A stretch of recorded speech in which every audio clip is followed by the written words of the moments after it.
안녕하세요. 보석프로의 처방전입니다. 오늘 보석프로 처방전 중에는 일자목에 대해서 좀 얘기를 해보려고 하는데요. 환자분들이 자신이 일자목이나 거북목인 거를 많이 알고 오시나요? 아니면은 어떤가요? 거의 생각 못하고 오시는 경우가 많죠. 근데 이제 병원에 오시는 분들이다 보니까 거의 엑스레이 찍어보면 목이 거의 일자거나 아니면 이게 이제 이렇게 C자가 이렇게 있어야 되는데 아예 반대로 이렇게 되어 있는 분들 되게 많아요. 병원에 오시는 분 자체가 일단 아픈 분들이잖아요. 아픈 분들을 대상으로 봤을 때는 한 10명 중에 한 7명, 8명 정도는 거의 일자목을 가지고 계신 것 같습니다. 그렇기 때문에 사실 자기가 아프다 생각 드시면 한번 병원 내원하시는 게 맞죠. 오늘의 사연을 주신 분이 계신데요. 저는 보석프로 처방전 구독자 20대 여성입니다. 제가 결혼을 앞두고 있는데요. 최근에 목이 아파서 병원을 갔다가 제가 거북목이라는 사실을 처음 알게 됐습니다.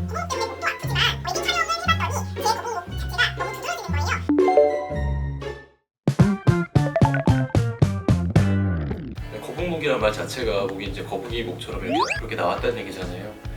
뭐 당연히 웨딩드레스 입으시면 이제 등도 좀 많이 파여 있을 거고. 그러면 평소 그냥 다른 복장 입으셨을 때 비해서 이게 이렇게 돼 있으면은 좀 많이 보기가 좀 안 좋으셨을 것 같아요. 심하신 분들은 딱 봐도 그냥 이렇게 뭐 빠져 있는 게 보이죠. 한방병원에서는 추나요법으로 교정할 수 있다고 하는데 추나요법에 어떤 효과가 좀 있을까요? 일자목이나 거북목은 모두 목 주변의 과도한 긴장을 통해서 관절이 변형이 오는 거기 때문에요. 보통은 추나요법을 통해서 관절 주변의 근육을 충분히 이완시켜주고 그리고 몸의 관절을 정상화시켜줄 수 있게 추나요법을 통해서 잡아드립니다.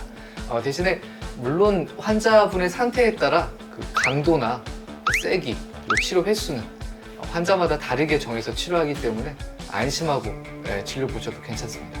저희 병원은 협진병원이라 추나요법도 하는데 도수 치료도 같이 받으면 좋다 이렇게도 얘기를 하는데 그 추나요법과 도수 치료의 뭐 차이라던가 같이 받으면 좀 좋은 이유가 있을까요? 추나요법은 한의사가 한의학적 진단을 통해서 필요한 경우 수기를 통해서 밀고 당기면서 관절을 교정하는 쪽으로 가고요. 도수 치료는 그 환자가 가지고 있는 근육의 경결이나 굳어있는 부분을 전신적으로 풀어주는 쪽에서 치료하게 됩니다. 저희 병원은 협진병원이기 때문에 두 가지를 같이 하면서 한의사와 치료사가 서로 그리고 의사 선생님까지 서로 소통을 통해 환자분에게 더 나은 진료를 제공하고 있습니다. 뭐 통증이 심하거나 할 때 찜질이라고 이런 거 하는 건 좀 도움이 될까요? 파스, 찜질 이런 건 좀 어때요? 파스 찜질도 시원한 느낌이 나고 좋기는 한데 오래 가지는 않아요. 결국은 거북목 같은 경우는 자세 때문에 많이 오게 되고요. 평소에 좀 잘못된 자세라든지 그다음에 이제 단축된 근육, 뭐 이제 너무 이완된 근육 이게 이제 그것이 잘못된 자세를 만들어내는 거기 때문에 좀 단축된 부분 풀어주는 게 이제 스트레칭, 그다음에 이제 좀 너무 이게 힘이 없어서 이제 톤이 다운되어 있는 근육을 좀 강화시켜주는 그런 운동들이 필요하거든요. 보통 이제 차렷 자세 하고 있을 때 손이 이렇게 모이는 분들은 보통 라운드 숄더라고 생각하시면 되고요. 차렷해가지고 이렇게 손을 이렇게 바깥으로 검지를 바깥으로 벌린다고 생각하시면은 어깨가 이렇게 좀 약간 펴지거든요. 이 자세를 가급적이면 좀 유지를 하실 수 있으면 좋을 것 같아요. 뭐 유명한 스트레칭 부위에 이제 흉근 같은 거 이제 풀어주는 거 이제 뭐 먼지방이 됐든 이렇게 걸쳐가지고 이렇게 해주는 거 이런 것들도 괜찮고요. 원장님 혹시 나는 목이 자주 뻐근하고 내가 봐도 일자목인 것 같아 이런 분들이 목 디스크까지 좀 이완될 확률이 좀 어느 정도 있을까요? 계속 방치하거나 치료를 안 받으면? 저는 방치하면 10년 이내에 목 디스크 오실 확률이 거의 90% 이상이라고 생각합니다. 네, 그만큼 일자목일 때도 신경을 안 썼는데 설마 목 디스크가 될 때까지 신경을 안 쓰는 분들이 대부분이거든요. 조금이라도 안 좋을 때 바로바로 치료하시는 분들은 목 디스크까지 안 와요. 네, 그래서 일자목인 거는 내가 아픈데도 불구하고 무시하는 상태. 네, 그렇기 때문에 언젠가는 목 디스크까지 유병될 수 있다고 생각합니다. 원장님들께서 이제 일자목 환자 특히 만약에 또 학생들을 맡단 말이에요. 이렇게 주위 분들한테 한마디씩 해주고 나서 마무리를 하도록 하겠습니다. 요즘에 생활하다 보면은 특히나 학생들, 뭐 직장인들 다 뭐 말할 것도 없이 거의 생활하면 거의 고개를 숙이고 생활을 하거든요. 좀 하늘을 좀 많이 쳐다봐라.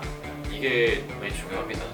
가끔씩 이렇게 고개를 뒤로 젖혀주고 거친 상태에서 이렇게 좀 약간 돌려주는 것도 괜찮고요. 그런 잠깐씩 여유를 내 가지고 그런 거라도 좀 해줘야 됩니다. 그런 거 없이 그냥 계속 숙이고 있으면 언젠가는 이게 탈이 나죠. 마찬가지입니다. 공부를 하면은 항상 고개를 숙이고 밑에를 보고 있거든요. 근데 분명히 아프단 말이에요. 근데 그거 신호를 자꾸 무시하고 나는 성적을 올려야 돼. 이렇게 해서 되게 1시간, 2시간, 3시간이고 같은 자세로 계속 있다는 것 자체가 목과 어깨, 등 근육에 굉장한 무리를 주게 됩니다. 되도록이면 1시간에 한 번 정도는 학교 수업 시간처럼 한 번 정도는 눈을 감고 고개를 좌우 가볍게 한 번씩 움직여주는 여유가 필요하지 않을까 생각합니다. 이상 보석 프로의 처방전이었습니다. 다음 프로를 기대해 주세요.